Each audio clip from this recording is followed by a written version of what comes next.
Good evening, everyone. In a slight change to the programming tonight, I mean, we should be live right now talking about a great Pixar movie, Ratatouille, but we pretty much knew this trailer was going to go up, and we were chatting a bit behind the scenes thinking this one probably should take first place tonight. This is the first official trailer, official teaser for HBO's Harry Potter and the Philosopher's Stone.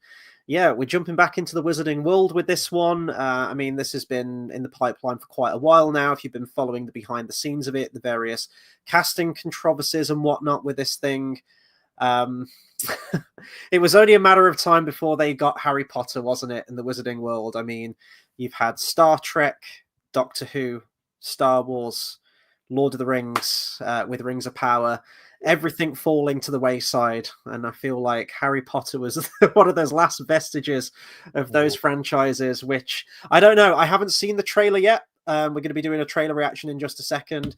This is just to sort of get our initial opinions out of the way. But yeah, already this has been drumming up quite a lot of controversy from the Harry Potter fan base. What are sort of your thoughts before going into this? Because have you seen the trailer already for this thing, or is this going to be a first time for you?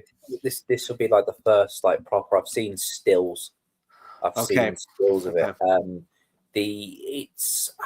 mean, to be fair, I can see loads of advantages to making it a TV series. I think it is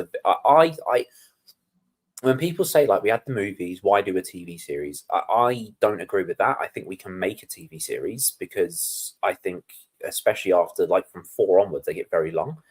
I think this warrants a TV series, even though we've had the movies. Fine, that's cool. We can do but the choices are just not good. We know. We've been here before, right? With all of the franchises I've just mentioned, they know exactly what they're doing with this. They want the controversy. We're getting fucking female Aslan and fucking. Oh yeah, I keep forgetting. Yeah, we're getting Chronicles of Narnia this year as well. Greta Gerwig, isn't it, on Netflix? Yeah, it's just it's one of those things where it's because the whole the casting. I mean, we'll go in it when we see the trailer, but the casting choice, the Snape thing, which everyone knows, is just a silly thing. Because I saw a comment from the director before, so I didn't choose him because of race. I chose him for his acting abilities. And good, you didn't choose him for race because he's completely the wrong race. I don't understand. Who are we putting in charge of these things? And the whole, remember the fucking what's it in Doctor Strange, the ancient one, who is now a woman that's a white woman, and it's so you wanted to take away the apparently cliche old wise Chinese man thing, which no one had a problem with, and then make it a white person, and to avoid what it just Isn't that the definition? If you want to be correct, isn't that the definition of whitewashing? Going, all right, we'll just make it a white character. But it's not. I'm sick of this. Just race swapping characters just for the sake of causing either controversy or talking points or things like that.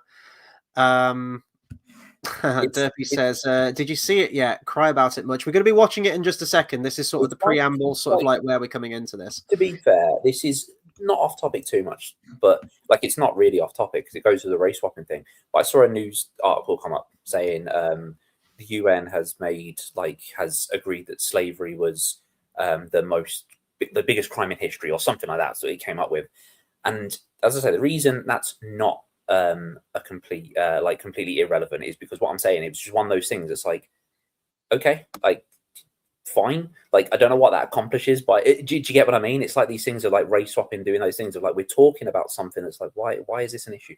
Well, why is it an issue? There's a white character.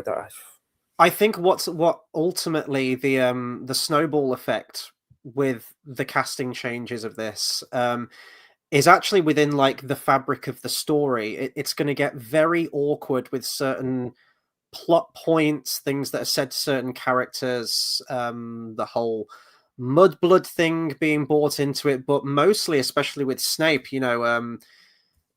it's going to be the whole James Potter and Sirius thing where he's bullied, I believe, at one point in the books, if I remember. So I've read some of the books. My knowledge is mostly based on the films. He's strung up in a tree at one point, isn't he, or something? I think he's picked on, he's bullied. He's the one teacher that Harry Potter doesn't like, and every time he's close to him, his scar burns, and he just has a really bad vibe about this teacher. Snape has the hots for Lily, and she turns him down. Well, now because of these, race swapping and whatnot, now this is what the studio wants, this is what HBO wants, and Warner Brothers. They want people to now extrapolate that as some kind of like hate crime or race orientated thing, and that's never what it is meant to be, because we do have a very clear appearance of what Snape should look like, and Snape is one of the most important characters in the franchise. He was always, remember, like the Lego piece, he was always the one. His head glowed in the dark because it was this really like pale white ghostly thing, and that's the whole point. And it was just, and I mean, it's just, I mean, to be fair, these TV studios, they do it for the reason of, one, they're trying to prove a point, and two, they know it'll get people talking, which makes it bigger. But another way to get people talking is make a good fucking show. You don't have to, like, And here's the thing, from what I've seen from the most part of this, from stills and everything, we'll get to the trailer in just a second. The actual production of this looks pretty good. Costuming, for the most part, looks pretty good. I think everything is going to more or less line up with the films. And we need to look at just Warner Brothers as a company as well, of all the various IPs that they've got. They've got DC, they've got... I don't know if they've got complete ownership, but they've got a percentage of like the Lord of the Rings, Middle-earth movies. All of their big franchises are, Harry Potter, superhero things with DC, and Lord of the Rings. And we're even seeing that now with Lord of the Rings. We've got a Hunt for Gollum movie coming out. Today, they've announced a Shadow of the Past movie, working title, which is going to be about Tom Bombadil and the 6 chapters. I will be doing a separate video on that at some point as well. I'll be getting Bath Time on too to do our deep dive discussion on that, so I haven't forgotten about that. But the fact of the matter is, what was the state of the wizarding world? We'd had the 8 Harry Potter movies, massive success. Off the back of that, they started doing the Fantastic Beasts movies, which started strong, and then diminishing returns. There was the whole Johnny Depp thing and the recasting of him. There was what's the Ezra Miller as well, all the controversy with him just being an absolute fucking nutcase. So that it was basically cancelled and swept under the rug, wasn't it? The third one really didn't make much money, and they just basically cancelled the series. So the Harry Potter Wizarding World franchise was in complete tatters. What did they have? They've gone back to, well, let's just remake Harry Potter again. They did have a very good game. Hogwarts Legacy, I think, was a very good game. I mean, I played it for many hours. I did every side quest. Like it was a fantastic game. It had the biggest issue for me that it had, and it still ended up being a good game. So I get, this is the point. You can have multicultural whatever, and it can still be great. Like that's not an issue. But it was so try hard with every new teacher you met was a different race. One was from Nigeria. Then it was like, all right, going to make this another one Indian. Now this other, and it was just like, and it was so noticeable. It was just like, you're doing this to prove a point. And as I say, it was a great game. So I was able to look past it in the end, but it was just such one of those things of like, you're doing this to prove some weird point that no one asked about. Yeah. Like this is in 1800s England, and you're telling me to buy that there's this Nigerian one, there's this, and I get it. It's like, well, magic's technically not real. You could say that, but you know what I mean? It's just, it just felt so. The annoying thing is when it's done to prove this point. It's like, remember Batman 89 and what fucking who plays fucking Lando Calrissian? What's his name? Billy D. Williams. Yeah. Obviously, he was Harvey Dent. No one batted an eyelid, right? It was weird at first when I watched it because I was like, when they called him Harvey Dent, I was like, is it? Like it was because it was a different look, but no one batted an eyelid in the sense of it wasn't done to prove a fucking point. That's the difference here. Mm-hmm. Because remember, they did the comics of it, didn't they? Which I've not read, but they are supposed to be quite good. This is my point. If it's good media, it's this cool. But when it's done to prove a point, and when you take a character that's explicitly explained as like, he's described as having sallow skin, it's like, right, you cannot do that. Like, like no one's casting me as Professor McGonagall because I'm not an old lady. But you might be able to identify one though. They'll get you straight in. Who knows? Yeah, I can do that. I can just do that and say, well, I identify as one. And then I can claim that it's a hate crime. The fact that I'm not cast, you know what? I'm making exactly. Didn't they? I don't know if this was true or not. I remember seeing a rumor that they were opening casting to anyone for the role of Hermione, and they had like a 40-year-old guy walk in and be like, "I want to play Hermione." I never saw that, but you know what? Maybe he should fucking complain.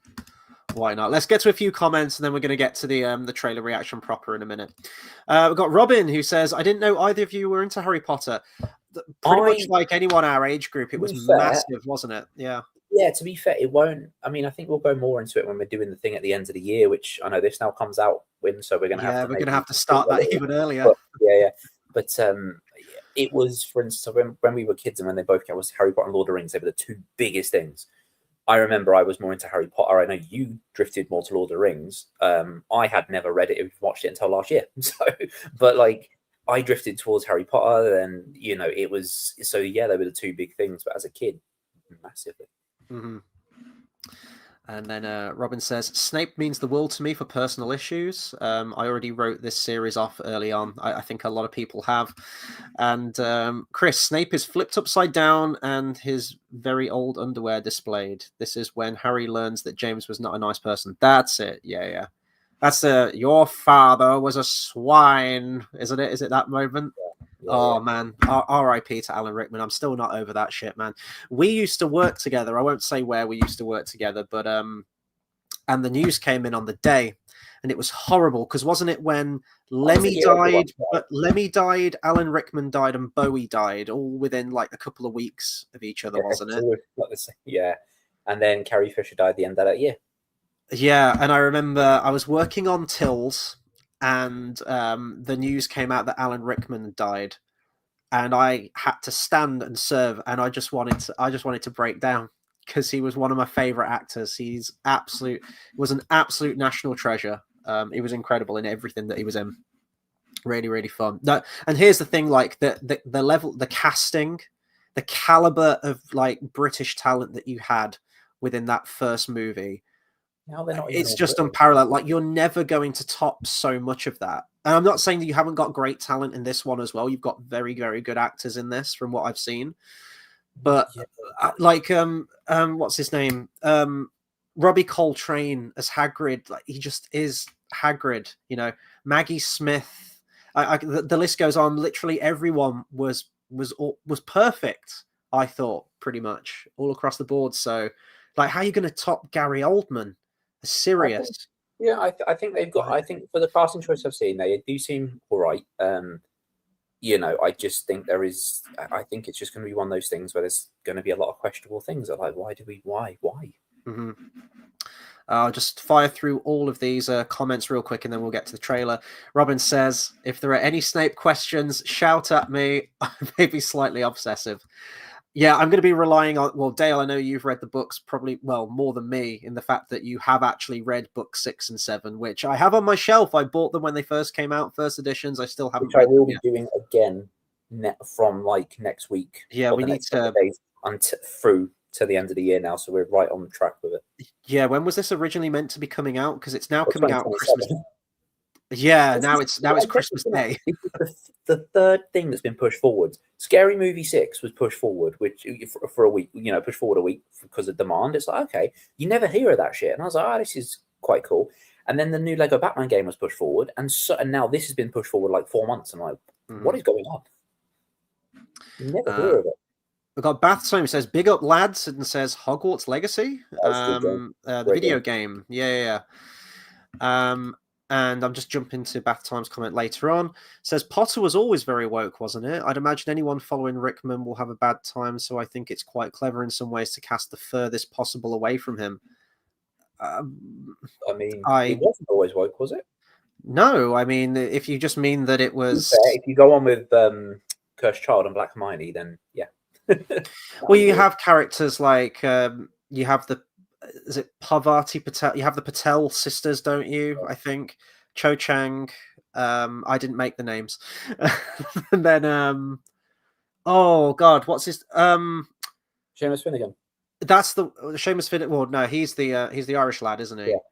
Yeah. Who's the black lad with them? I was thinking Kingsley Shacklebolt, but that's the guy who's in the Ministry, isn't it? Or the Order. It's a black guy names. Blaze. Robin, help us out here.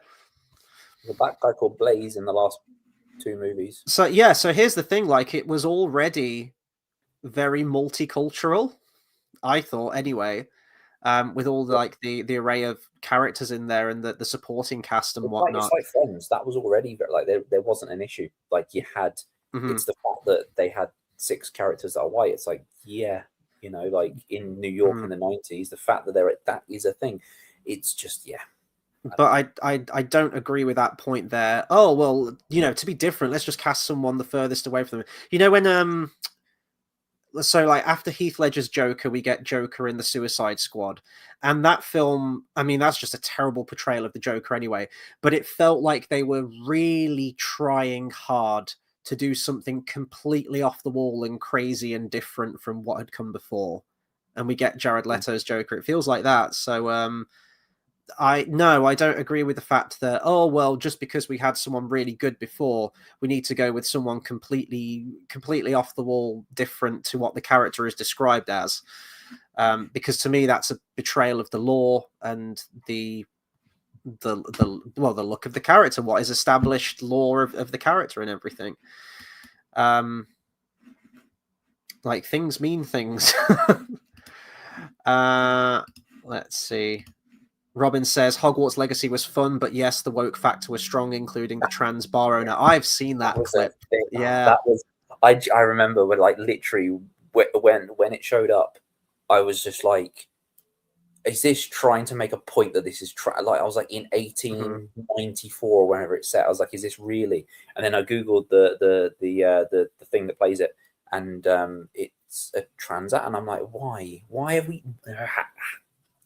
And honestly, like with the whole controversy surrounding J.K. Rowling and a certain vocal minority that are against her and what she said, I think this show is going to double down on way more of that stuff.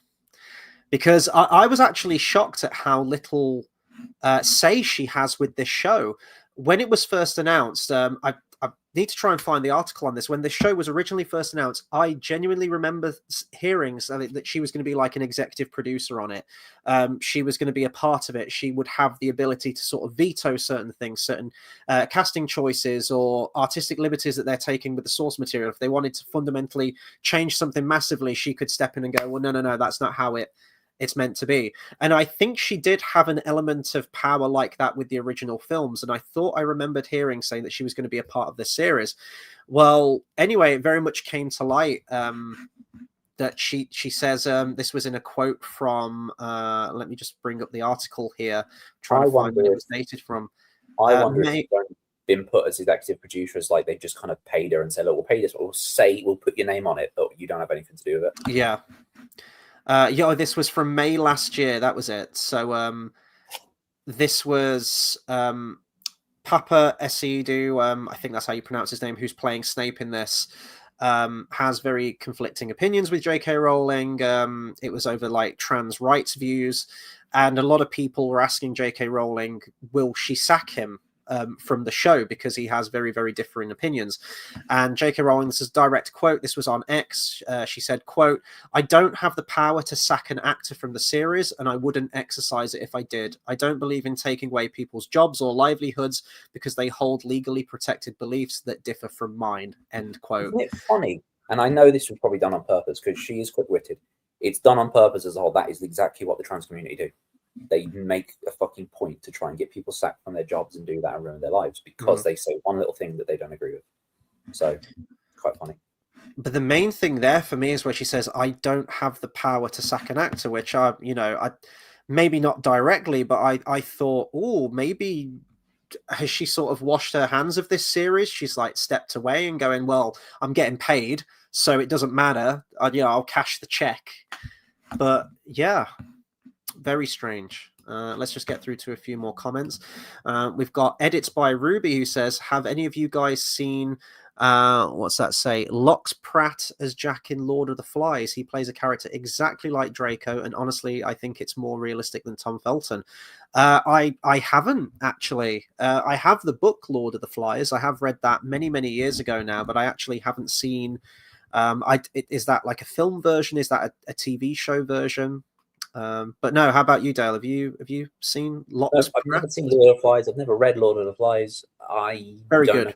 I don't know much about. Well, I do. I know little bits about it, but it's one of those you just because you hear it in the background so often, you're just like, Not that, because I don't know loads about it, but you know what I mean. You just hear it in the background often. Like maybe one day, but you just hear of it so often. It's kind of, you know what I mean. So yeah. A few more comments to get through. Robin says, when Alan Rickman died, I walked into my martial arts school in such a state that my teacher stopped a class to say to me in absolute sincerity, I'm so sorry for your loss. Oh, it was rough. He's in so much good stuff, isn't he, Alan Rickman? He's just, yeah, brilliant. Dean Thomas, that's the one. Yeah, Dean Thomas. He's the Quidditch announcer, isn't he? I think. No, it's not him, is it? No, that's Lee Jordan. That's the one. Yeah. Battime says the only issue I can see with Snape being black is the yeah, exactly. This is what we were saying. Is the bullying scenes are now seen as being racially motivated. I don't think ethnicity is key to Snape's character. It is to Ron's because he's ginger. It is. They do mention it a few times in the book. It is mentioned, so you can't really get away with saying it's not specified. Like Hermione was apparently not specified, which I feel like it was at one point, but. Snape was specified. Yeah, I don't know. And not to mention on the covers, you do have pictures of Hermione. She's a white girl, but you know. Here we are. Roman says, regarding Rowling, they love women with opinions until the opinion is one they hate. There we go. Right, let's get to the trailer then. Remember when women couldn't vote? It was just so much better. You said that, not me. Right, I'm going to bring up the trailer now. Now, Warner Brothers / HBO are very, very cruel mistresses when it comes to copyright claims. So we will be periodically pausing this one. Normally with a trailer reaction, I just let it play out. But I don't know. Warner Brothers, I think, are not that nice. They don't play ball. So let's get this in a way. Oh, I've got rid of you there. Hang on. Things... you can tell I haven't used this much. There we go. So we get our reaction there, and we'll have the trailer set up there. Please do let me know in the comments whether you can hear it okay. I've had to bring the volume down just because obviously we're going to be talking over the top of it, but we'll try and watch it and then pause it and give any commentary. Here we go then. So coming this Christmas. Merry Christmas, Dale. Here we go. I told you. You are a normal boy. And you're going to start acting like one. Let's just pause it there real quick. I think the look of Dudley looks really good, though. I do think his casting, and I think the way that character carries himself. To be fair, I think they all look like quite good actors so far, those kids. But Dudley is a look that I do actually think really, really works there. So this is fleshing it out a little bit more because we're actually seeing Harry Potter's school life as well, which... I don't think, because from what... Well, no, you don't. I'm 99.999%. But the only reason I say that is because I haven't read it in many years now. But you don't see Harry's primary school life, but it's mentioned. And obviously, before he goes to... So, yes, it is fleshed out, and I think it'd be interesting to see these things. And also, we've got 8 episodes we need to fill. If they're an hour each... It's going to be at least the first episode is... It's going to end with him getting the letter in the first episode. Yeah. That's what it's going to end with. Yeah. All right, let's carry on. You think you're something special? Well, I've actually made Aunt Petunia blonde, which she is. I've recently started listening to the audiobook, and she is blonde, so they have got that right. Why do I feel like she's not? But why do I feel like she should be played by what's the bitch's name in Legend? The plays the Francis. I don't know. Oh, the one from Series of Unfortunate Events. Yes, I feel like it should be her. I feel like they should have got her. She looks fucking deranged. And I've paused it at exactly the right. Let's just I'll back this up a little bit. So yeah, it's around here, isn't it? You think you're something special? There is nothing special. I think, I mean, it looks horrible that he's got this this haircut, but we all had that fucking haircut in the 90s. That was just the trend. That was just the style. I had hair like this when I was. Did you? Yeah. I did. I mean, I didn't get my hair cut at home with like a bowl cut, but it was just as good as. So yeah. Sure. About you.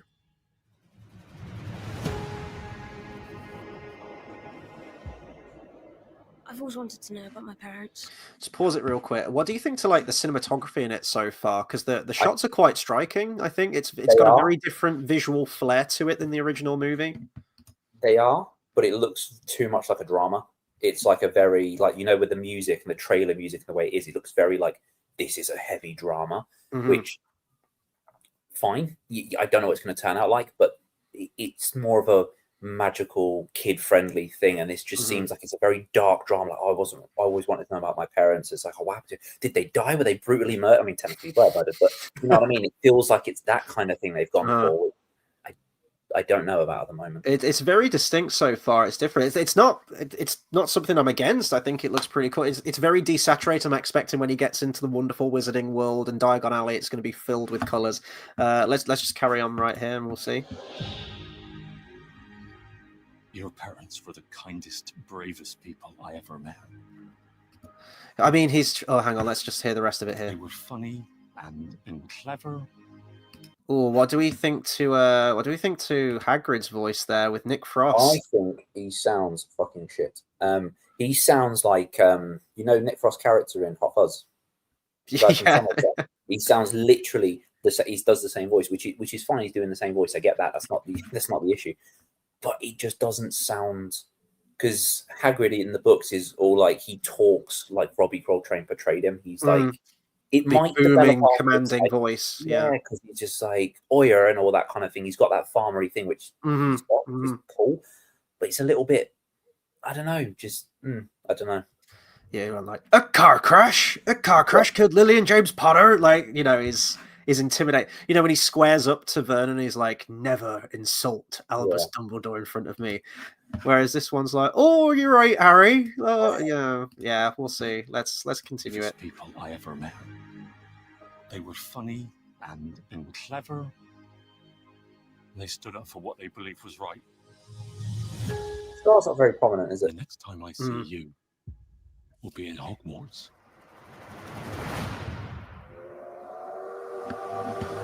Oh, that's Jen from IT Crowd is playing Molly Weasley, which will be fun. I wonder how that she's a good actress.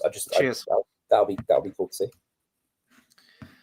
There was a set photo released of the Weasleys. I think it was the Weasley twins, and they had like matching like trendy leather jackets or something, and people were saying like they're meant to be like dirt poor. That's the whole point of the Weasleys, hand-me-down clothes and stuff, and they're looking like in this chic leather jacket or something. I don't know. That's but yeah, I mean, it's a great choice. She's a very good actress.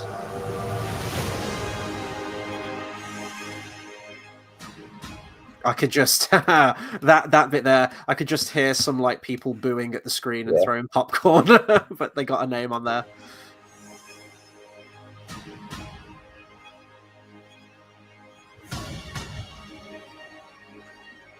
So that's we got McGonagall there.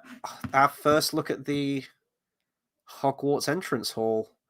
I mean, it looks like Hogwarts, I suppose. Just looking at the architecture a little bit, you kind of got those. Is that like a tree? It's like a pillar on the left, but it's almost decked out like a tree, like tree roots. They're going to have Peeves in this, which is cool. Let's continue. McGonagall. Yeah, like I don't think I've seen this actress in anything, but when they did the casting announcement, I was like, yeah, I can see that.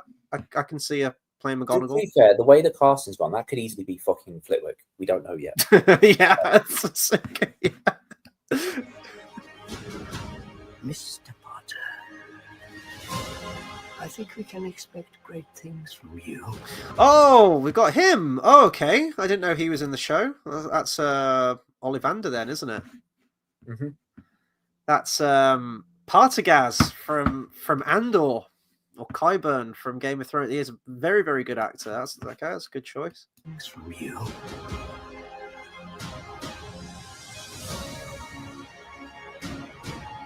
Was that Drake? Was that Draco? Yeah. Oh dear Lord! Hang on, I'm so used to his like slicked back black hair. Hang on. Yeah. Oh God! It's all white. That makes sense.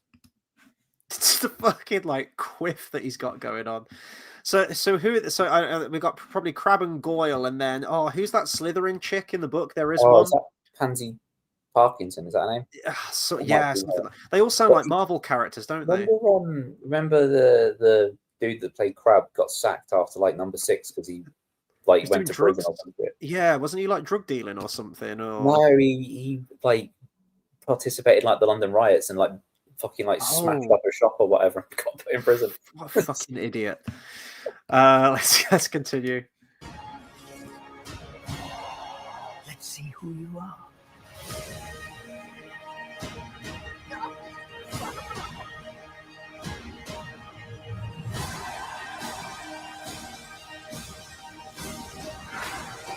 Oh, there we go. There we go. Snape. That's Dude, and he really wants to be Professor of the Dark Arts as well, and no one will let him get the job. And now you're going to say, well, what? Now they won't let him get the job because he's black and it's racist and. And who's the one who wouldn't give him the job? Can you just answer me this question? Who was the one who wouldn't give him the Defense Against the Dark Arts job? The old white man. Okay, and what happens to the old white man in season 6? And who kills him? The black man. It's because he wouldn't give him the fucking job. It's because Dumbledore's a fucking racist. That's why. Who's also American for some reason. Oh, is he? Yeah, he's American. Let's continue. I mean, he could do a different accent, but yeah, it's not Snape, is it? Are you really Harry Potter?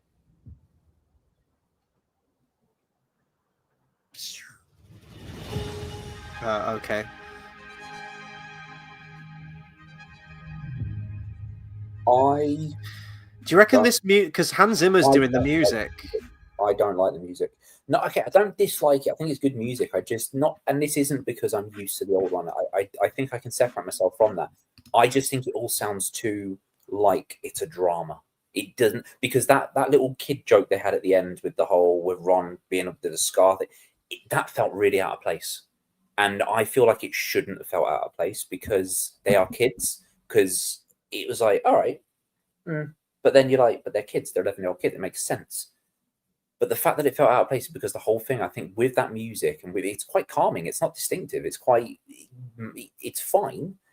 But the thing is, the original Harry Potter music was very distinctive in what it was. It was lively. It was very magical. It was whimsical, was it? Yeah, magical. Yeah, whimsical. Yeah, this is just nice kind of, it fits it, but it doesn't strike you. And it's like, oh, this is a serious drama. And then they do that at the end with their kids. And you're like, okay, I don't know what vibe we're going to go for, but I don't know. Well, Hans Zimmer's doing the music, and that towards the end there, I did pay attention to the music a little bit more, and it did sound very Zimmery. You mentioned like the tone, and we'll get to some comments in a minute. I'm just going to bring up one real quick. Robin says the colors are so dull. I mean, the first movie is cartoonishly bright, but dang. Yeah, and you mentioned about like the music there and the kind of like dour tone to it, the cinematography style, the way it's shot, the muted colors, the music as well. It kind of reminds me of Man of Steel, which also had music by Hans Zimmer. But you know how everything was like desaturated and it was a lot more moodier and somber, and you'd go, oh well, Superman's not meant to be like that. It's meant to be bright and fun and uplifting. It's like 8 episodes per season. We're going to have an origin story where the wizards came from. They came from space, and Dumbledore shot down, landed naked on the ground, and suddenly the wizards appeared.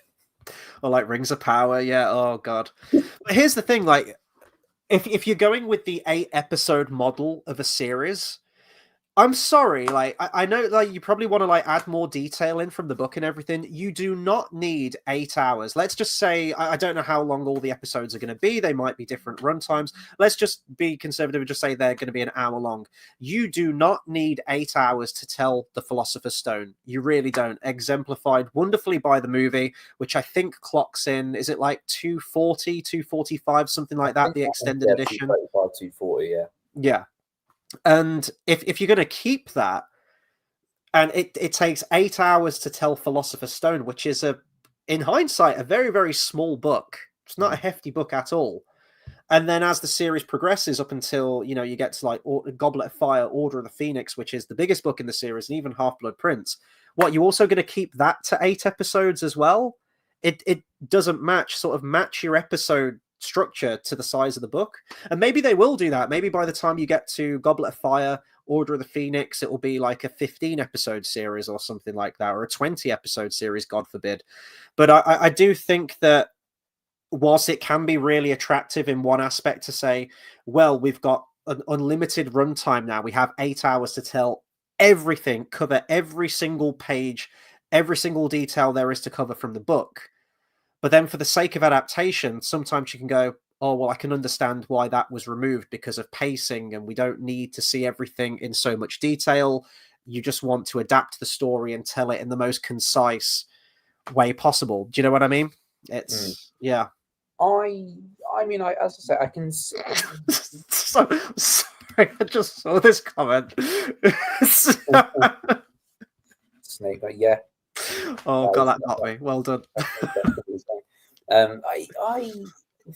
Yeah, Philosopher's Stone is not a long book. It's not. I can see it being warranted for 4, 5, 6, all the last 4, 5, 6, 7, for the last 4, 100%. The first 3, I mean, they could probably do it. I'm not. It's yeah. I mean, I can understand it being a series. I really can, because I think especially 4 onwards works as a series. Mm-hmm. But the first one is, yeah, it's not a long book.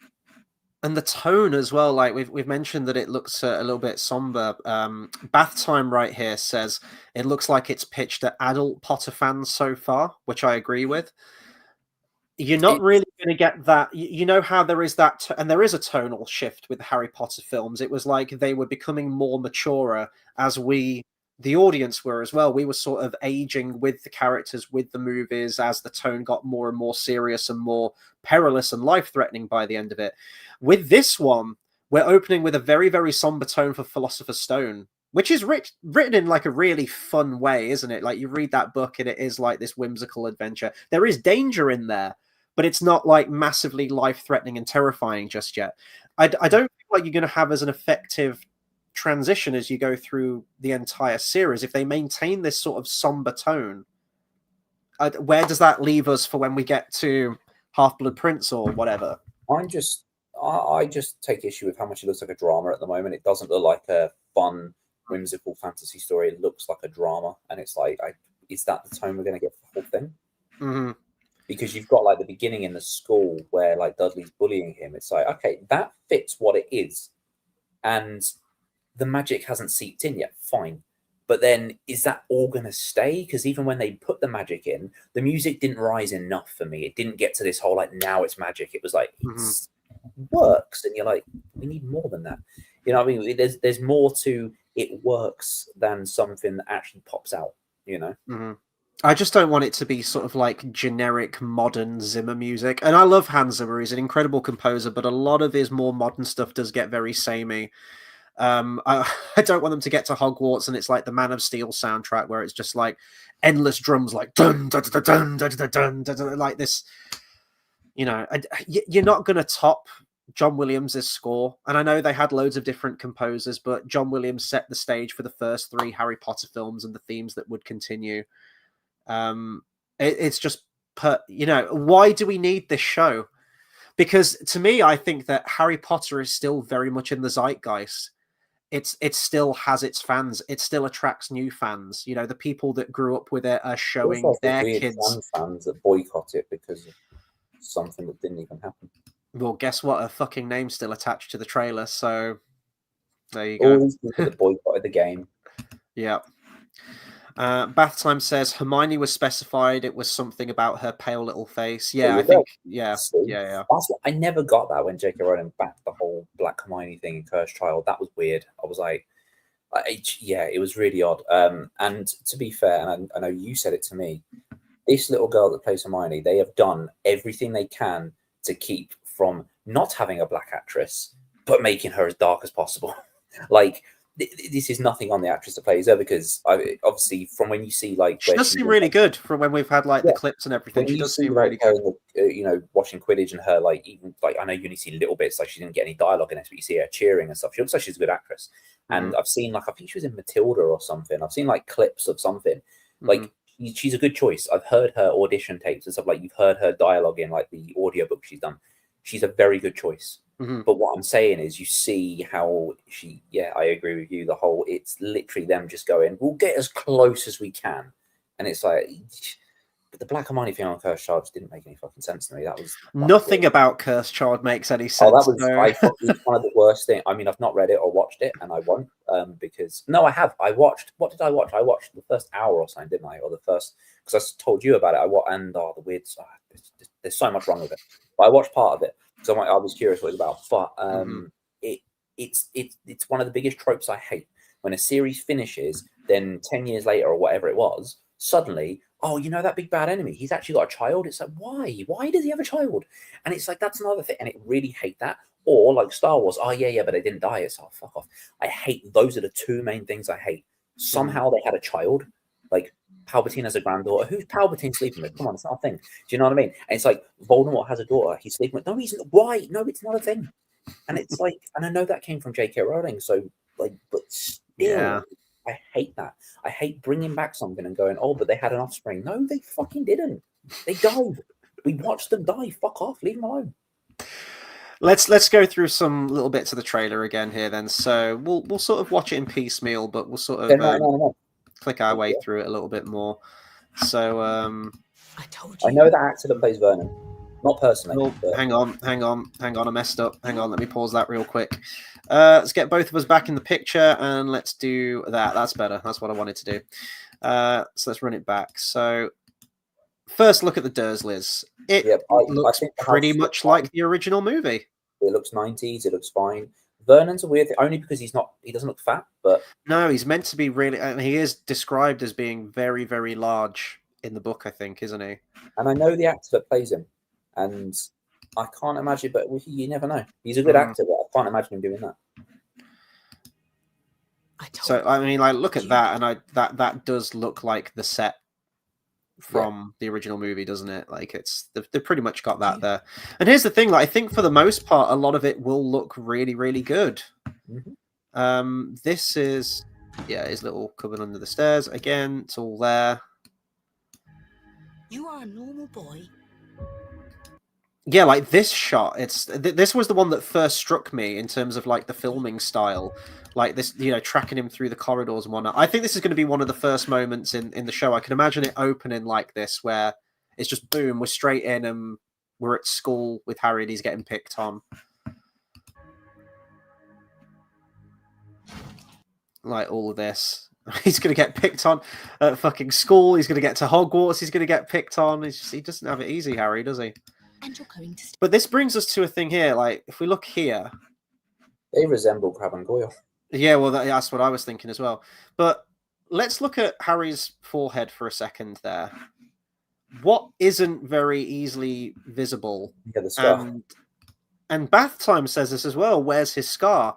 They've done it because if you look closely, they've done it as a realistic scar that looks kind of like, they haven't fantasized it. They've just gone, this is real world. Yeah, and the lightning bolt scar, it's a defining feature of Harry Potter in the first few books. It kind of adds to that unique appearance of his, plays a huge role in the series later on once we get to the nitty-gritty of what's going on with the villain and everything. But yeah, here it's barely visible because we've made it like a realistic scar that's faded over time. It's very strange. It should be something that's like, like there, like even there, that's like a close-up. It's like, well, yeah, you can see it, but it's it doesn't look like that defining classic lightning bolt, does it? Is this because I can't remember? I don't think this was the thing. So remember in the movies we had the white bit over his glasses at the beginning. Oh, the tape, they broke it. He don't have no white. No, I wonder if this is at the beginning, like you say, and then they break and then they tape it up with that. Probably, afterwards. Yeah. But otherwise, it's like they're not broken. Well, Hermione does Oculus Reparo, doesn't she, on them, which sort of shows that. Oh no, in the first one, no, she does it in the right first on the plane. Yeah. So point is, while he's with the Daisy, she had the white bit on it. Oh, they do it in the second one as well. They repeat that moment, don't they? Yeah, when she sees him. Bath Time says that kid that's bullying Potter in the bogs has the best swagger up to him. That's top class bullying. Oh, let's check that again. Does he have the sweat? Oh, he does as well. He does the walk up. Like one. Yeah. He's even got the little henchman as well, look over his shoulder, who's going to be laughing at all of his jokes. Like, kick his ass. I think he's a good look for Dudley. That's swagger. Oh, he's got his tie like that as well, look. Proper hard man. He just needs the collar up. You think you're something special? So yeah, Petunia looks fucking deranged in this. It's like, you know those on Netflix they'll do a live action drama about like Jeffrey Dahmer or something. It looks something like that. I don't know if this is because I've gotten older and I don't know, but doesn't she look at it isn't because the other Petunia was older, but doesn't she look quite young and it looks like a bad wig? I don't know. Is that just me? The fact that I've gotten older and now that she's closer to my age, I don't buy it as much. That's what I'm saying. But it looks to me like it doesn't look like a great wig. She looks a bit young. It just looks like someone. I don't know. Bad Time says she looks like the meth version of Luna Lovegood here. Yeah, she looks terrifying. Like this bit where she's got a pair of scissors, and then does she point? Is it the scissors she points at him, or is it a knife? There is nothing. Oh, it's the scissors. Yeah. That. Hang on. Special. There, it's just meant. And there, look, where's the scar? Where's like you just can't see it. It's just just bringing up a comment here. Phoenix says those Harry Potter actors are attached to those roles like Hugh Jackman is Wolverine to most people. When I saw Draco, I hated it because it's not Tom Felton. Have you seen that Tom Felton plays Malfoy in The Cursed Child now? Yes, yeah, and it's really cool when you see the video, just like the fan base that he's got, like the audience just went nuts. Like they just have to pause the show and let the audience do their thing. Yeah.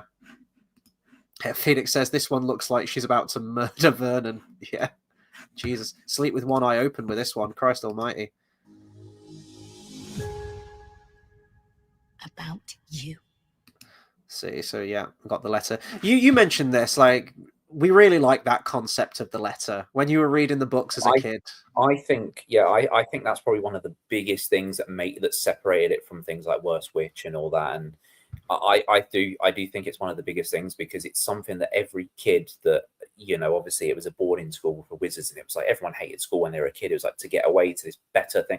Obviously there was all that, but the letter I think was something where kids would be like, oh, but I could get, like, it's that gateway into this world. I think that was one of the biggest things that made the series as big as it is. Robin says, so the Potters and the Dursleys are both younger than you'd think. They were only 20 when they had kids. This is what I mean. It might just be the case of because I'm at the age I am now, they look very young to me. But as a kid, I probably wouldn't have batted an eyelid. But yeah, I don't know. It's like when we watched The Dirt, the characters playing them look just very young. But obviously they were young. It's just as a kid, because I'm older now, that probably is it.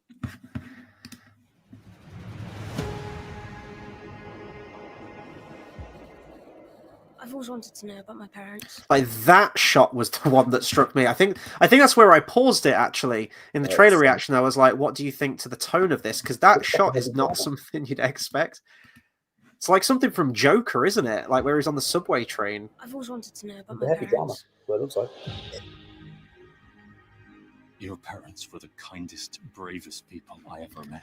I mean, the look of Hagrid's pretty well defined. I think there's a lot of illustrations and everything, but yeah, it's just the voice. Not keen on that. We've already discussed that. They were funny and clever. I think the look looks all right. They stood up for what they believed was right. right. His glasses aren't broken. Still no broken glasses. Oh, right, they fucked that up already. No, I'm not watching it. 0 stars. Fuck the glasses. You don't get a cool little scene where it goes and disappears. You're not going to get that. They stood up for what they believed. Shame. It's just loading a shotgun. Shame. It was right. Look, oh my god, that's even like meant to be the extreme close-up of the scar. Where is it? I thought you hadn't seen Hot Fuzz. I've seen clips from it. I've never seen the whole thing. I know, chat, that's probably like super controversial. I haven't seen I haven't seen any of the Cornetto trilogy beginning to end. So, but you've seen the clip where he just goes shame and then just shoot. Right, okay, so that's interesting you saw that clip. I was going to say, because he sounds like his character from Hot Fuzz, which is fun. I think Phoenix summed it up perfectly. For me, this series was just not needed. Yeah. I mean, there is always the question of, you mentioned this at the beginning, we've chatted about it a little bit already, about a film is produced, a story is adapted for film. You can't contain everything within a 2-hour, 3-hour runtime. You have to make changes for the sake of it being a different medium, and I get that. And as a fan of the books or whatever, there always is that attraction to, oh, I'd love to see this adapted as a TV show, something where they can really take their time with it and get every single detail in there. But then you have to think about the impact and the worldwide phenomenon of the films themselves, and the fact that they are still in the pop culture. Although Series of Fortunate Events, terrible TV series, great movie. Exactly. Yeah. I couldn't stand that TV series. I mean, I'm like this with Lord of the Rings as well. Like, I adore Peter Jackson's film trilogy, even for its shortcomings. Which there are very few in my opinion, but it's an incredible feat of filmmaking. And you could think, oh well, we're going to produce Lord of the Rings as a TV series, and we're going to adapt the books, and we're going to have Tom Bombadil, we're going to do Fog on the Barrow Downs, we're going to cover every single thing. We're going to put Tom Bombadil in a different place on the planet, which makes no sense. That's Rings of Power. Yeah. Oh shit! Yeah. But I just meant if they said, right, we are going to readapt Lord of the Rings, we're going to do a remake of Lord of the Rings for TV. And it's like, okay, well, you might be able to contain more of these scenes, but are you going to have the same quality of cast, the conceptual design, the look of everything, the music, the action? And it's like, you know what? Maybe the films are fine. Maybe that's all we needed. Maybe that's all we ever need. I think it's just the fact that people still go back to the Harry Potter films. It's not like they've gone away for a considerable amount of time. And we have continued it with the Wizarding World. The Harry Potter studios are still very, very popular.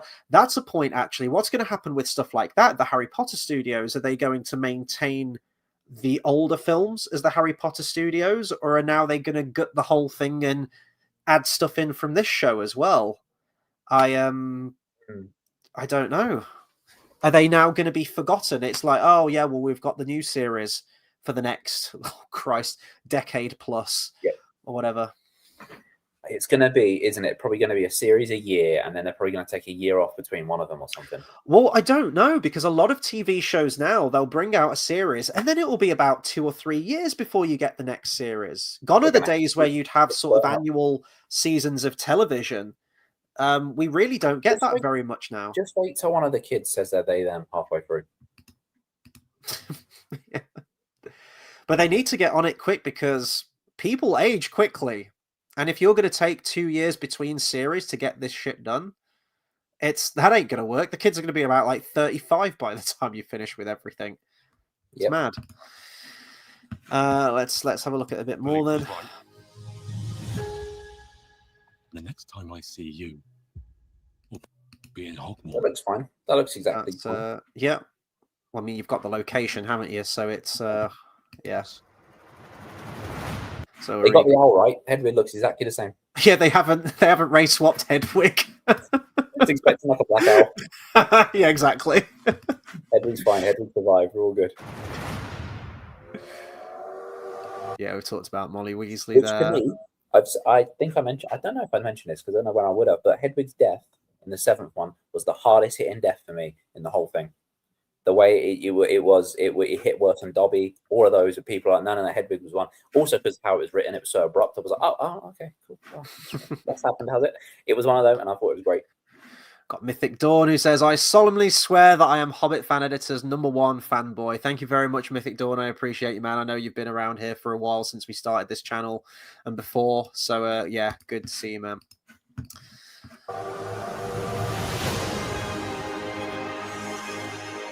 Hogwarts Express. I mean, it's pretty low lighting, but it's a red train. It's a red train. It looks like it's pretty hard to fuck that up. Walking with the Lanterns. Hagrid sporting some kind of hat by the look of it there. But yeah, the grounds look fine. So this isn't the Forbidden Forest, is it? This is just the initial lead up to yeah. Which you know they're going to expand on massively. Yeah. They're going to have a conversation that never happened. I hate shit like that. Like sometimes I don't, but sometimes I'm like, oh, you have to bang it to do that. Well done. We can keep it time. It's like, I think this is an all right look for for like the main entrance hall here. If yeah, they you've keep this got the like throughout. on the doors. I think that looks fine. Yeah. Yeah. Sorting hat. Sorting hat, that's cool. Yeah, that's the sorting hat. Like, I think we can expect great things. let's get a wider look at. Yeah, it all looks fine. It is very muted. Like as we've said before, we're kind of banging it. But then you've got a shot of the three of them together, haven't you? Yes. Let's see. Was that the shot it's before? Brief. Like you think you'd have more. Yeah. But you've got the three of them there, which. Yeah, I mean, I think she will do the role very well. But yes, it is we've tried as hard as it is. But I do think she'll do the role very well. I don't want to say anything bad against it because one, I think she'll do very well. Two, she's a kid. Yeah. Also three, but the point is, I think I do genuinely think she'll do really well. But yes, it is definitely one of those things where it's like we went as close as we could. I think we can expect great things from you. So let's have a look at the wand actually, because I always people like on the channel know I do like the unboxings of stuff. Like I love my replica of everything, and like you can get the Harry Potter ones as well, which look amazing from like Noble Collection. And that's all right as wands go, I suppose. It's brown stick. It's fine. Yeah, so we've got like a proper lecture hall now by the look of it. It looks very dark still. Yeah. This looks like very much like that podium there on sort of like the middle of the screen on the right hand side. It does remind me of that bit in Chamber of Secrets where Gilderoy Lockhart walks down in the divination classroom, isn't it? No, he's Defense Against the Dark Arts, sorry, isn't it? Yeah, he's Defense Against the Dark Arts, my bad, sorry. Yeah, and he just, let me introduce you to your new Defense Against the Dark Arts teacher. Me. And he stood up on that podium. So yeah, it's just that was a fun. That's my favorite. Chamber of Secrets is my favorite. I love and Gilderoy Lockhart is a big reason for that as well, because Kenneth Branagh's great. Do you remember the deleted? Well, no, it's not a deleted scene. It's extra after the end credit scene. The quiz. The quiz. He gives them all a quiz about himself, doesn't he? He says, how did no one know that my favorite color was lilac? No, not the deleted scene. Sorry, it's the end credit scene. After the credits, there's just him in like a little. He's gone crazy. Which yes, yeah, I remember that. It's the only one that had a post credit scene. Mm-hmm.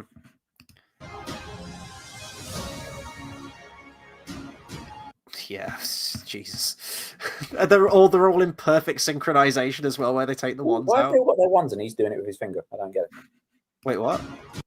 Oh no, he's got his. You can't see it because of the brown. That's why it looks like he's doing that with his finger, and I'm like, well, what's he doing? But I can see it now. Is that like a like a posh thing, like where you drink the tea with the extended pinky? Is it if you have the wand with your extended index finger? Yeah. I'm waiting to see who the first cast member to leave the show is. He looks more like Colin Creevey than he does Draco Malfoy. He does. Jesus Christ. Let's carry on. Nimbus 2000. Like the box for the Nimbus. They come in a box. Yeah, they come in a box. Like that looks horrible. It looks like I've just got some new Hot Wheels. Yeah. A bit weird. I don't know. I can't remember if it comes in a box. No, it comes in wrapping. Yeah. Okay, so we got Gryffindor against Hufflepuff Quidditch match. I reckon they still use asbestos as snow. It's like Wizard of Oz. Holy shit! Is that the broomstick? It's a weird triangle shape, isn't it? It's fucking huge. I know. Jesus Christ! Wow. Yeah.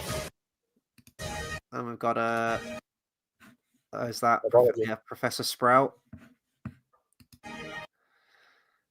Hermione again. Yeah, I'm just trying to. We don't know who any of these characters are, will we? Supporting cast. We'll take the lot. Yeah. But it's so visually close, isn't it? In a lot of these scenes in the train and whatnot. I think it has aspects that it can work. I just think it looks like a drama, and I don't know why they've just gone for that. Well, no, Like, there's that too, but because it looks so close in some scenes like this, where I'm like, why are we remaking this? What is wrong with the original that it needs a remake? But this is where there's the one shot that doesn't make any sense in this trailer. I mean, it makes sense, but it just stands out too much. So it's that kind of shot there. Who are they having a snowball fight with there? Can we see? In general, I think.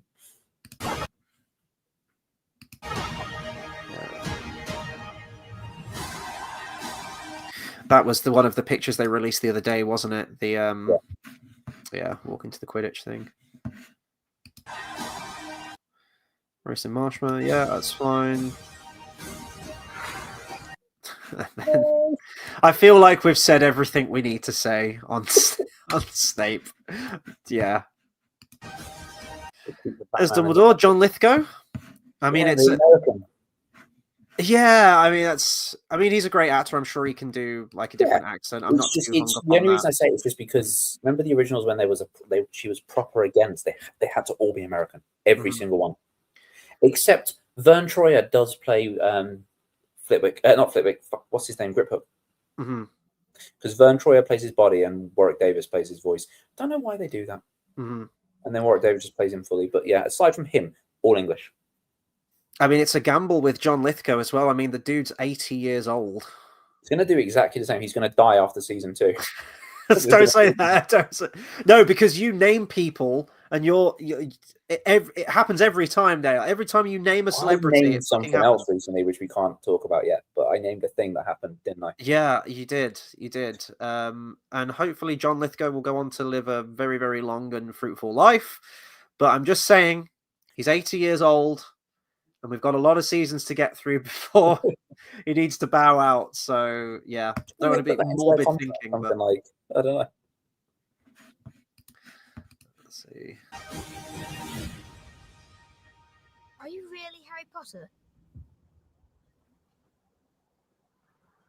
It's just... That bit, I think, feels so out of place in the trailer. I think it's fine because they're kids and that's how that's fine. But the way the trailer's done, that feels a little bit weird. Yeah, it's a weird note to end on, isn't it? Yeah. Yeah, it feels like such a dark drama.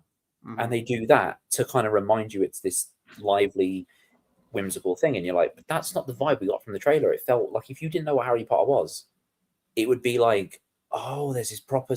And it just didn't... Yeah, like it's the who said it? It was to appeal to the adult Harry Potter fans. It feels like it's that darker kind of like they get adult. Just wait. Yeah, as long as they just remember to maintain that sense of fun and magic and whimsy, and don't forget why it got so many kids into reading and into the world of the Wizarding World. I don't think it's an issue in the sense of the trailer's a little bit. It feels too much like a drama with the music and everything. But the series might not be that.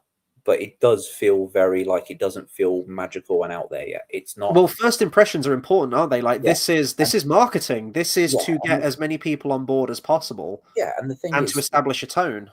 And the original, I don't think this is me. I mean, obviously we're going to be nostalgic of the old music, so there might be a bit of that. But the old music, I remember the trailers. It would get to the end of where it was shot, and then it would just come up saying Harry Potter, like that did there, and the music would kick in.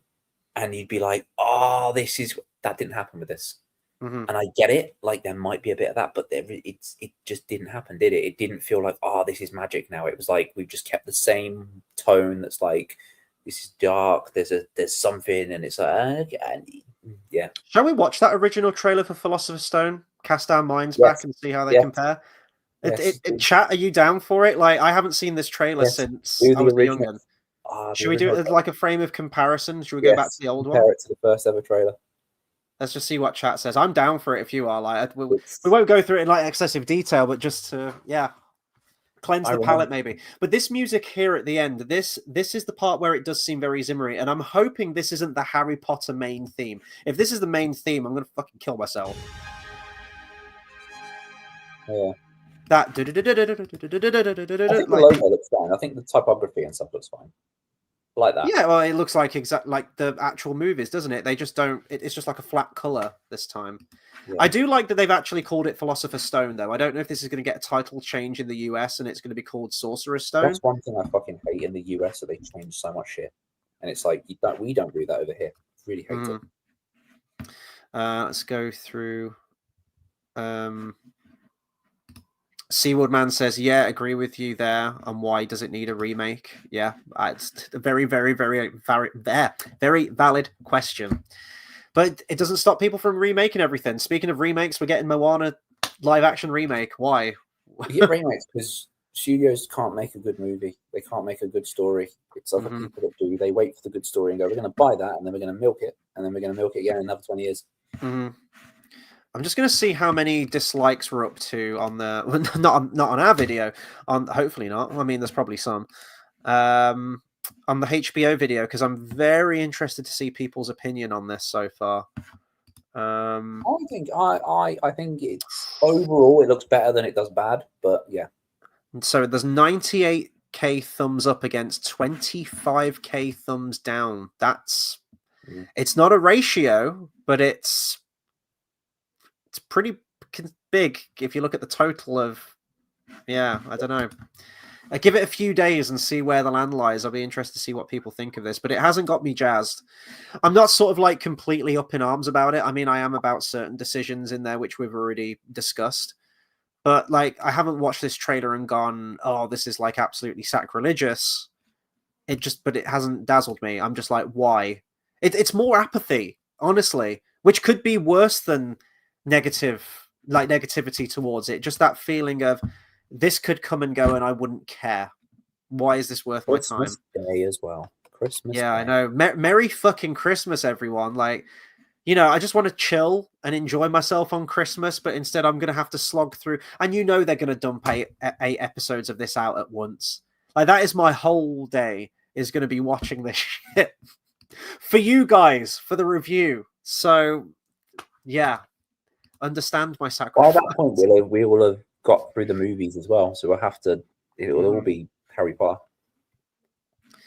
Bathtime says, I never see it mentioned, but I'm fairly sure the house colours in Potter are based off Scottish football teams. Hearts are Gryffindor, Hibs Slytherin. I'm not sure. I don't follow football, mate, so I'll take your word for it on that one. Bathtime says, I suppose it's because kids can't buy subscriptions to HBO. I suspect as it gets closer to kickoff, they'll have different tones in the trailer. We'll see. I think they'll probably gauge opinions on this trailer. If a lot of people complain about the tone of it, then they'll probably go in and change it in the edit, won't they? At least for the trailers for it. Yeah, like the target audience are probably 35-year plus parents watching it with their kids. Yeah. And Jamie Friendo says it looks like a kid's fan film.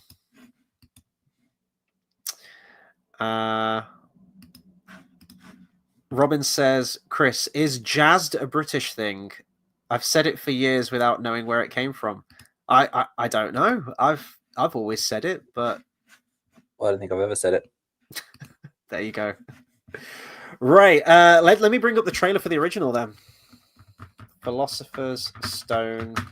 Oh God, 2001 teaser trailer. It would be teaser trailer 1, teaser trailer. What would it be? Depends how long it is, because I just don't remember if the teaser trailer I think it would be a big theatrical teaser trailer. Oh, this is it. 150. Let's bring it up.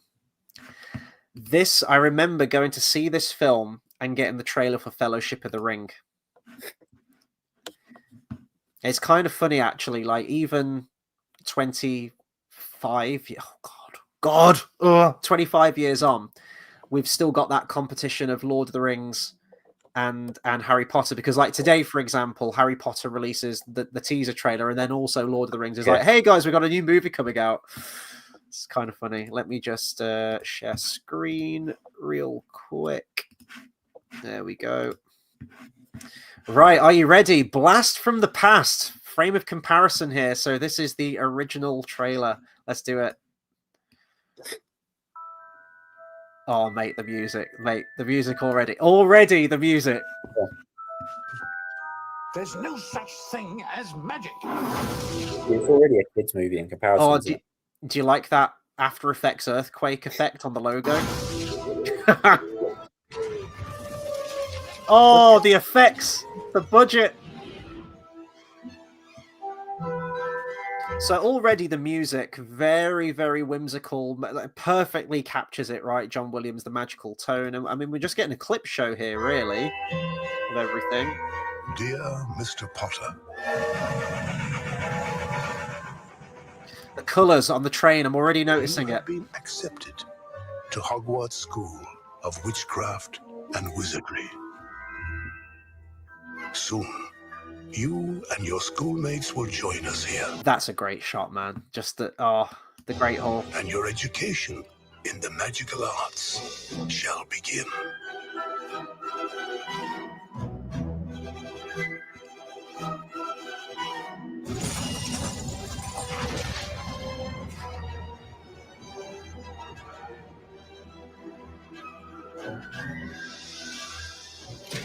So it's already, what I've noticed, and it's doing a really good job at world building. It's showing you all these different, facets to the world. You've got the magic of Hogwarts and the train station, but then you've also got the bank. And if you're new to the world, it's really good at setting the scene and the tone, I think, of this. Yeah.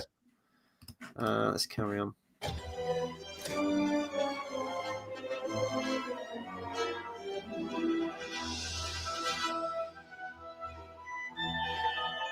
It's just sort of letting the music and the imagery play out, really, isn't it? Over everything.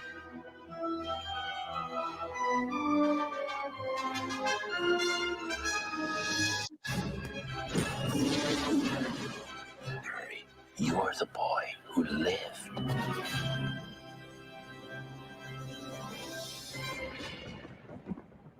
You've got like it ramps up as this sense of excitement and danger and mystery. Which we didn't have in the trailer. There was it didn't feel magical. It literally felt like a grounded drama. Yeah, and I mean, that doesn't really, this is just a teaser trailer, of course. It doesn't give you much about the plot, but it sets the scene, sets the expectation, introduces you into this world. John Williams' music just at the forefront, capturing that world perfectly. I mean, he's an absolute genius for a reason. And yeah, it just really ramps up that excitement towards the end, doesn't it? The quick editing and the music building up. It grabs your attention. You're intrigued. You want to see what all this world's about if you don't know about it. Yeah. And I mean, going to Bath Time's point earlier about that the target audience for this is going to be, like 35, people our age essentially who grew up with it. This is going to be introducing, bringing in a lot of a brand new audience essentially who were our age when they first got into it. But we know the world. There's an expectation there now. We live in a post-Harry Potter film world where we had so much time. We had the best part of a decade watching those films and experiencing them and knowing what they are. So now it doesn't feel as new. It doesn't feel as, world-changing as a phenomenon as those films were. So yeah, maybe it is an attempt to be completely different now. Now we've got to go with a more somber tone because we've got to do something different. Have we got to recast Snape? Yeah, exactly. Oh, that was fun. That was a nice little trip down memory lane. Let's see. Yeah, Robin's like the colors. Yeah.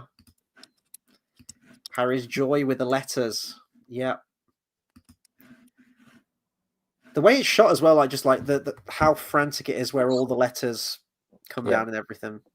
Mind you, that shot in the trailer, it was probably just where he gets the first letter, isn't it? And then it's burned or discarded by the Dursleys and whatnot. Yeah, Bath Time says, okay, this is far better, and it focuses on the world instead of the internal conflict of the character. Yeah, that's the thing. That's the thing that made it a drama. It's like, and he's got a secret. It's like, it just made it this big thing. Because that's the thing. I mean, I've never read Game of Thrones. I've never even watched Game of Thrones. But wasn't Game of Thrones this big, like, political drama thing? And it's like and it's kind of like it's trying to go on the back of that and be like, people like this. It's like, this is different. Just, it doesn't, I don't know. Mm-hmm. But I guess we can announce this now. We're going to have to reschedule certain things around. So, I mean, I think we did announce this actually, maybe even on our previous live stream, now that I remember. We will be reviewing all of the 8 Harry Potter films in the lead up to this show. Now, we were expecting to start that, I think, on the actual 25th anniversary of Philosopher's Stone, which I think is mid-November sometime, if I remember rightly. I would quite like to stick to that if possible, but it means that we're going to have to do a very, very, very, very quick turnaround to get all of them done on time. Not impossible, but I think it can be done. So we will be covering all the 8 Harry Potter films. On top of that, we're also going to try and read the books to reinforce our reviews of the film so that it's fresh in our mind and we have a better frame of comparison as well. I've only ever read the first 5 books, and that's when they first came out. I did buy Half-Blood Prince and Deathly Hallows, but they sat on my bookshelf, and they continue to sit on my bookshelf to this day, and I haven't read them. So the last 25 years. Yes, for the last, exactly. I'm a very slow reader, Dale. So slow. I don't know how you do it. You get through books like, it's crazy how fast you tear through books. Well, I'm reading one that's a very slow burn at the moment. Very, very slow. This is a great point, actually. Bath Time says it's mental to me there's not one bit of magic true. in the new trailer. Yeah, it's true. Wow. Yeah, damn. It's true. Maybe they haven't done the special effects yet. I don't know. Phoenix says, in a way, I think this is aimed at older fans, but won't the older fans already favour the original because it was classic when we were lads? Yeah, that's a great. No, I was because all the thinking older fans now are trans woke people that go, at least they're changing everything. Yeah, that's what it'll be. That's why they're doing it. Oh, dude, they're gonna so do it. We've only seen the tip of the iceberg so far. I think this is going to be. I don't want it to be, but based on trends that we've seen. You know, they always release something super controversial. They always say something, oh, well, we want to do the book differently. We didn't want to just adapt the book. We wanted to put our own stamp on it. It always starts like that, or there's a certain casting choice, or there's a certain announcement that ruffles people's feathers. If anyone speaks out against it, you're labeled as this and that and all of this. It comes out, it gets massively disliked. People rage against it. The director or showrunner or actors go on this massive hate campaign and say, oh, it's being review bombed by this demographic and this kind, these kind of people. It's always the same thing constantly on loop with this shit. And I'm sorry, that shit has happened enough times now where I don't want this show to go the same way. I would love for this to be a success, but I'm kind of already checked out based on changes that they've done, because I know where this is going to. I know what they want. I know the exact responses they want to elicit, and the controversy and drama they want to drum up with this. So, will this go the same way as Rings of Power? I don't know. I don't think it will be as bad as that, but never say never.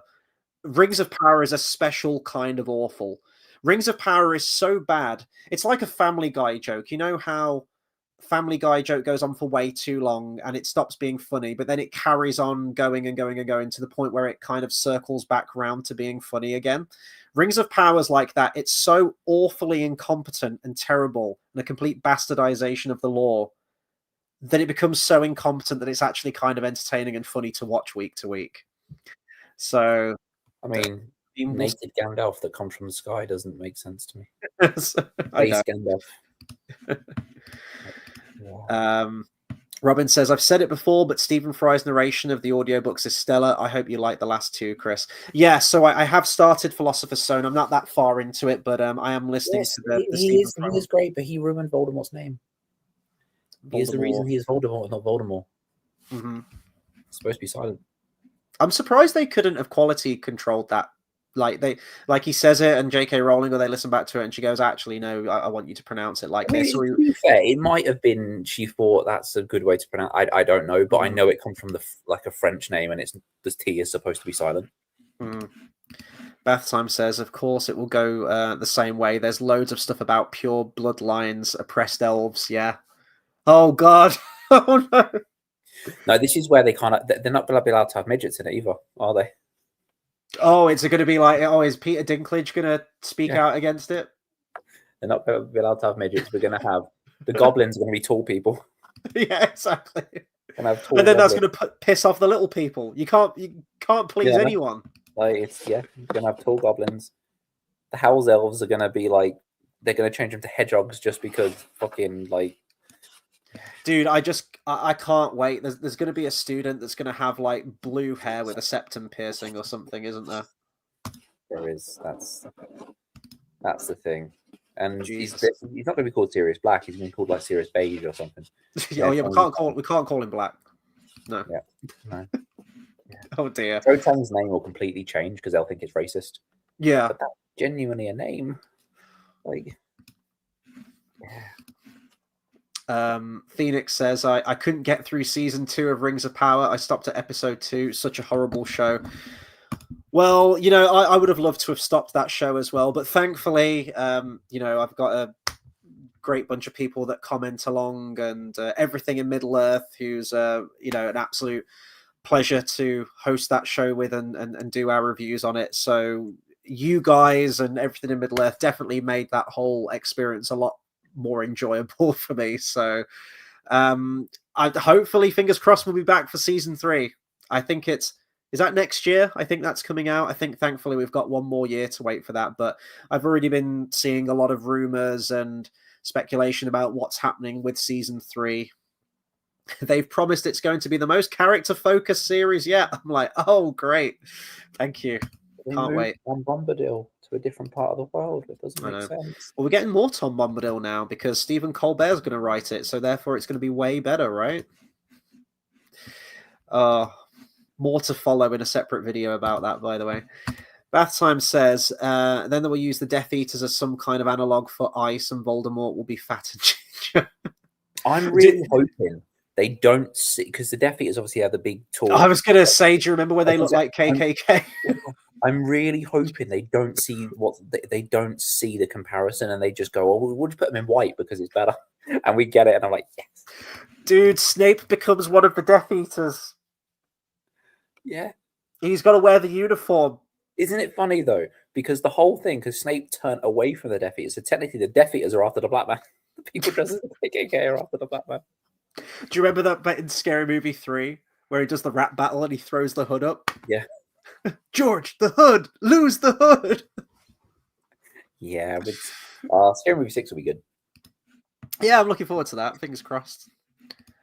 Robin says, can we just pretend that Rings of Power never happened? Yes, my head canon. Like Toy Story 4. Like Toy Story 4, probably Toy Story 5 as well. Yeah. There is no Star Wars Episode 7, 8, and 9 in my head canon. There is no 4th or 5th Indiana Jones film. For Dale, there's no 3rd, 4th, or 5th Indiana Jones film. Stopped at 2, and that was it. Robin says, listen, Dale, try 5 minutes of Jim Dale doing Hermione's voice and you will forgive Fry anything. I think Stephen Fry's narrations, I did listen to him when I was younger. But the Voldemort, when I found out about that, I was like, oh, no. Stephen Fry's voice is great. It's just gives you warm, fuzzy feelings, doesn't it? It just reminds you. Do you ever play Little Big Planet on the PlayStation 3? Yeah. Charming little narration to that. Yeah. I think Christopher Walken's a better narrator, though. I would choose him any day. He would just throw all of the punctuation out of that novel. Yeah, I think he'd be great. I'd have him narrate anything. Him or Morgan Freeman. But Morgan Freeman, yeah, well, hell yeah. Walken, that's the one I'd have narrate my life. Bath Time says, I read it's right at the end of this year, so could be in direct competition with Potter again. Oh, man. In 25 years, how the mighty have fallen. Harry Potter's been reduced to this, and Lord of the Rings is now the Rings of Power.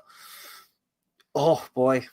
I mean, if that's not a degradation, devolution, yeah, I don't know what is. Oh. 12 years a wizard. Oh god, it's true, all of it. What's okay? Looking at the entire rest of the series, let's say this takes off and they're contractually obliged now for the next decade, basically until we're fucking dead, making these Harry Potter series. What is going to be your biggest fear, even for like the future ones? Like it could be a character in Chamber of Secrets or later down the line at Deathly Hallows. What's your biggest fear? Peeves. Peeves? The fact they're not going to do Peeves right. That's my biggest fear. Can't get Rick Mail anymore. Not going to do Peeves right. That is because we didn't have him in the movies. We're now going to get him, which is good, and they're not going to do it right. And it's about just don't bother. That's going to be one of my biggest fears about the whole thing. What's the general? Well, from gauging opinion in chat, people don't seem particularly jazzed about this so far. What's sort of like our opinion? Where are we at? Are we like really negative against this? Do we we hate this? I'm not overly negative. If you take away Black Snake, because that I don't care how people say how minor it is. It is a major thing. That's a make or break, isn't it? Because people will say things like, "Oh, it's one character." It's still a major thing. I don't care. It's stupidity. It's the ramifications of that character's journey and things surrounding it. Away, I'm intrigued where it'll go because I do think I do think. Warrants being a series. As I say, I know, one is quite a short book. Like realistically, they're going to pad it out a lot. But aside from that, I do think we will see some benefits from it being a series. But I do think if this had happened and it was a series in 2000, we would have got a good series. Now I'm just not so sure. Mm-hmm. Mm-hmm. And it looks too much like a drama. Yeah, it really does. Too much like a drama. I am sick because the thing is, what they want it to do, they want it to be something where everyone, and I mean, obviously everyone wants everyone to love it, but that's what they want it to be. Something where everyone is just like it's the new Game of Thrones. That's what they want it to appeal to everyone. But the thing you got to remember is it's got Harry Potter as a name attached to it. So older people who watch Game of Thrones, like my dad's generation, that whatever, will see Harry Potter. They're instantly just not going to. They're like, oh, that's for kids. That's what everyone's going to think. So you're not going to grab that audience just by making it a drama. Mm-hmm. So what I'm saying is, I'm just sick of this whole everything just being a drama is what needs to be, and this is what's going to. I don't know. That's where it's going to go, isn't it? Yeah. It's the tone was very questionable in this. It doesn't spark that sense of fun, whimsy, urgency, danger. It's just. But the thing is, it's gonna go with what's popular, and they know dramas work. They know dramas are the things that people watch, and that dark. Not even gritty, because it's not dark and gritty, but you know what I mean, that grounded drama. They HBO as well, isn't it? With sort of the home of shows like that. Where, people look to. And it's just one of those things. It's like Marvel movies are all exactly the same because that's what was popular. These are always going to see the same sort of dramas because that's what's popular. And it's just that thing where it just makes me remember how basic humans are and how they're just so monotone. Or it's like if you meet someone, it's like, oh, I like Marvel. Yeah, the Marvel movies are good. It's like, okay. That's not a personality. It's just, yeah. Bath Time says, it's an interesting point about Yankification, to be honest, because the biggest minority by far in the UK are British Indians, and I bet that there are more black people in Potter than Asians. It's an interesting point. I think it'll be, they'll be very meticulous with their cinematography. It'll be like every single shot. You look in the background and you go, okay, there's a Chinese person, tick. There's an Indian person, tick. There's, there's this, there's that. They will remember that show, the 90s show, where the cast had to be, there was an Asian, there was a gay character, they had to do one of everything, and it was just like... Mm-hmm. Robin says, my biggest fear, Hermione and Spew. I hated that subplot in the books. It will go off the effing rails. The thing is, I know that's the one subplot that J.K. Rowling's even said herself, that is just like, I might have gone a bit far with that because did she write the damn book? Yeah, it's because no, she was like, I might have gone a bit far with it in the sense that she was like, because they became very long, and I watched an interview where people were asking how it's only regrets, and she was like, I probably would have tightened that a bit, because she said that Goblet of Fire and Order of the Phoenix were ones that might have gone on a bit long, and she was like, so I know that is even one that she has said, but yeah, maybe it'll. Maybe they're just going to have a lot of time to play with that, aren't they? Mm-hmm. Phoenix says, "Have you noticed the only time someone uses their wand is when Snape does? The woke agenda is." Oh, yeah. He's the only one that's allowed to.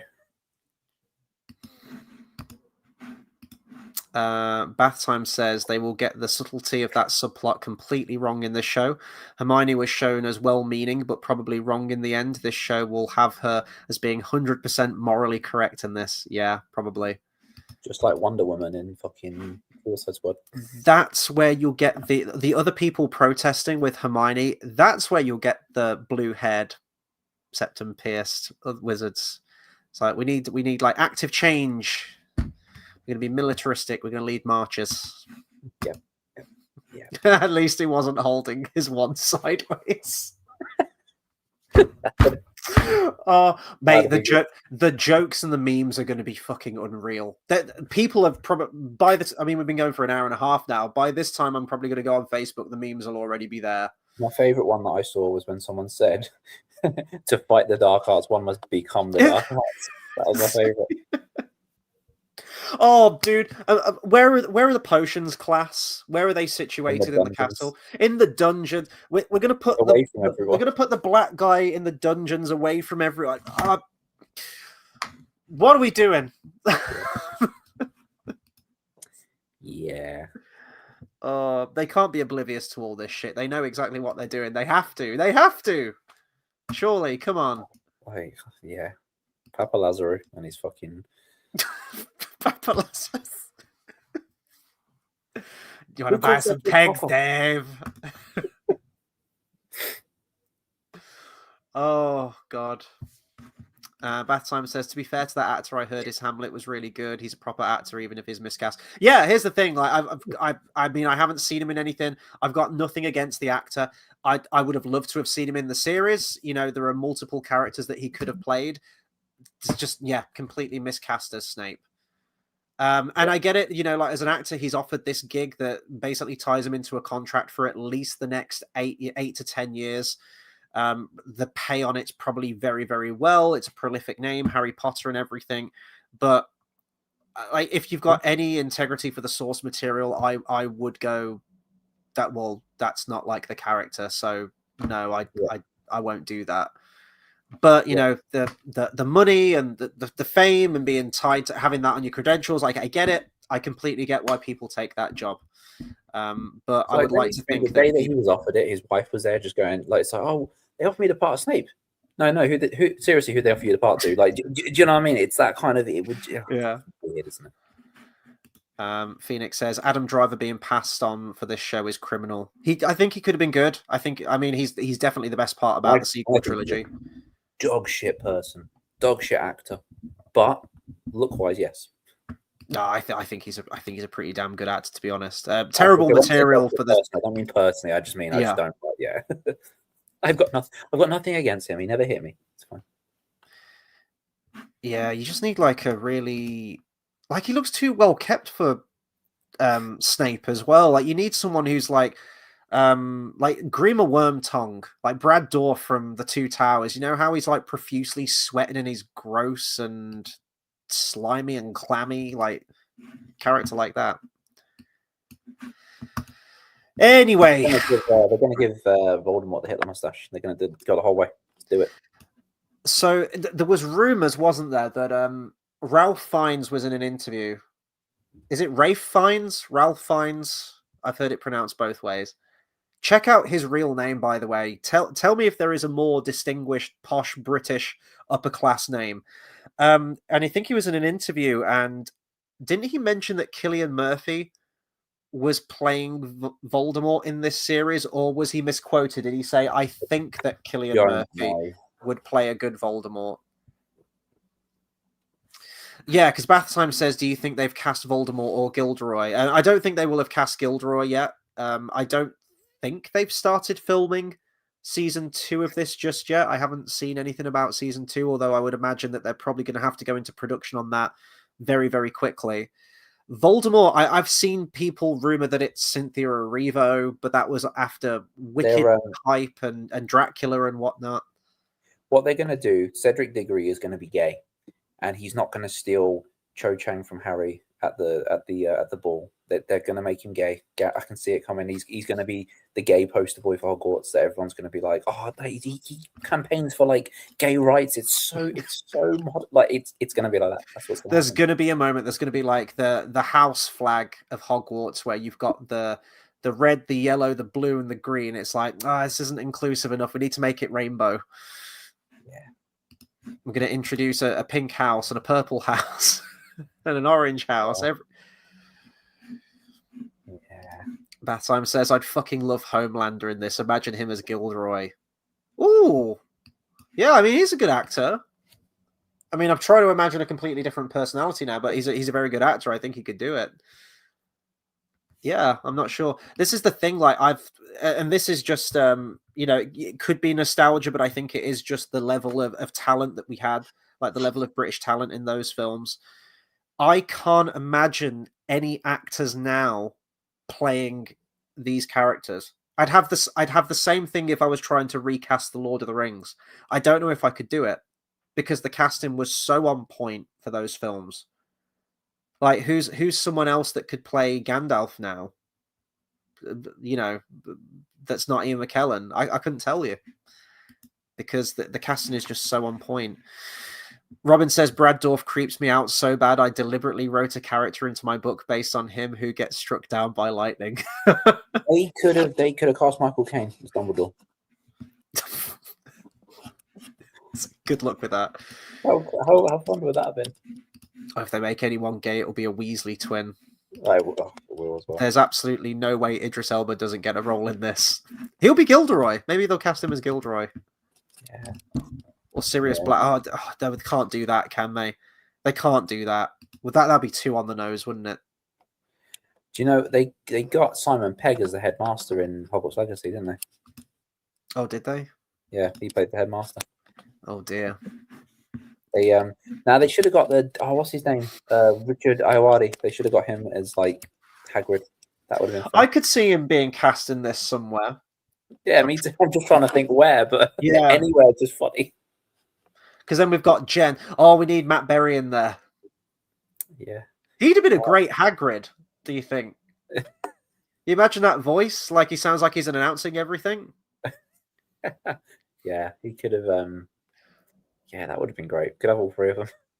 Richmond. They should have cast him as Snape. He's closer to Snape, isn't he?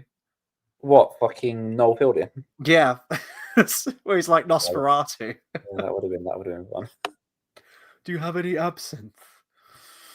Yeah, see, he would have been great. He would pale faced. Phoenix says, can you imagine a black ghost that runs around in the dinner halls? We'll probably get it. It's going to happen. Yeah, we will. And funnily enough, it'll be in Slytherin, and it'll be like, yeah, it'll just be funny. Just bad eggs, aren't they, in Slytherin? That's the point, yeah. Oh, God. Right. We're going to round it off there. I think we've been going for a while on this. So, if you're discovering this after the fact, please do let us know your thoughts on, I have to stress this, HBO's Harry Potter and the Philosopher's Stone. I do the same with Rings of Power. I'm like, it's Amazon's Rings of Power. It's Disney Star Wars. It's HBO's Harry Potter and the Philosopher's Stone. Let us know your thoughts. Are you excited about this series? Completely apathetic? Or maybe you fall on the negative side. I think we're sort of like tending towards apathetic negative, really, aren't we? But there's still a number of months to go. I'm sure we'll get plenty of other trailers coming out leading up to this. Christmas is a big release date as well. I think they're banking on those Christmas viewership numbers. So, please do consider subscribing to the channel for more movie reviews, discussions, and live streams. We are pushing our Pixar review of Ratatouille to, did we say tomorrow or Friday? Did we say which one we were doing? Fine by me, whichever one. Either one. We'll figure it out. It's either going to be tomorrow or Friday. And the big news about the new Lord of the Rings film that's been announced, which is tentatively titled Shadow of the Past. I will be doing a quick video on that at some point, hopefully this week if I can fit one in, or probably the beginning part of next week. And then Bath Time and I have been in conversation. We're going to be collaborating again, doing like you know the drill by this point if you've seen any of our videos together. It's the lore, it's the books, it's going in detail, it's talking about themes and where we're thinking it's going to go. yeah, because I think there's a lot to be said on it. We've been given only like a small bit of information, but that small bit of information already sets the imagination on fire as wet of what this thing could look like. So yeah, stuff and things are happening. We're breaking up the Pixar stuff a little bit. This was fun to do tonight. It's been a while since I've talked about Harry Potter. So yeah, we'll be gearing up for more Harry Potter talk later this year. Thank you to everyone who's kept the conversation going. I appreciate all of your insight and thoughts, and we'll catch you on the next video. Take care, everyone.